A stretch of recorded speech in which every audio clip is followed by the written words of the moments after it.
Super collection అయితే వీడియోలో ఉందండి. వీడియోని స్కిప్ చేయకుండా లాస్ట్ వరకు చూడండి. ఈ కలెక్షన్ అయితే రీస్టాక్ అయింది. లాస్ట్‌లో మనకు పంచలోహం చైన్స్ అయితే ఉన్నాయి. ఈ కలెక్షన్స్‌లో ఏమైనా మీకు నచ్చాయి అనుకుంటే విత్ ప్రైస్‌తో స్క్రీన్ షాట్ తీసి స్క్రీన్ పైన కనిపించే నంబర్‌కి వాట్సాప్ మెసేజ్ చేసి అవైలబిలిటీని చెక్ చేసుకొని ఆర్డర్‌ని అయితే ప్లేస్ చేసుకోండి.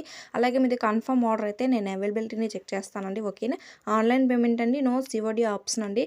ఐటెమ్ రిసీవ్ అవ్వడానికి 7 to 10 డేస్ టైం అనేది పడుతుంది. నేను కస్టమర్స్ ఇచ్చే ఫీడ్‌బ్యాక్స్ అన్నీ కూడాను లాస్ట్‌లో అయితే యాడ్ చేశాను. అలాగే కమిటర్ ట్యాబ్‌లో కూడా ఫోటోస్ అయితే పోస్ట్ చేశాను చూడండి. అన్నీ కూడాను జెన్యూన్ రివ్యూస్ అండి. ఈ బ్యాంగిల్స్ అయితే 750 అండ్ ఫ్రీ షిప్పింగ్‌లో అయితే వస్తాయి. Premium quality 4 layers ball chain అయితే 899 అండ్ ఫ్రీ షిప్పింగ్‌లో అయితే వస్తుంది. అలాగే వీడియోకి ఒక లైక్ అయితే ఇవ్వండి. ఇలాంటి మరెన్నో కలెక్షన్స్ కోసం మన ఛానల్ అయితే సబ్స్క్రైబ్ అయితే చేసుకోండి. ఈ పంచలోహం బాల్ చైన్ మనకు 499 అండ్ ఫ్రీ షిప్పింగ్‌లో అయితే వస్తుందండి. దీంట్లో 2 కలర్స్ అయితే అవైలబుల్‌గా ఉన్నాయి. లిమిటెడ్ స్టాక్ అండి. నచ్చాయి అనుకుంటే ఫాస్ట్‌గా బుక్ చేసుకోండి. అలాగే వీడియోకి ఒక లైక్ అయితే ఇవ్వండి. వీడియోని మీ ఫ్రెండ్స్ అండ్ ఫ్యామిలీకి అయితే షేర్ చేయండి. వాళ్ళకి కూడా యూజ్ అవుతుంది. Thanks for watching.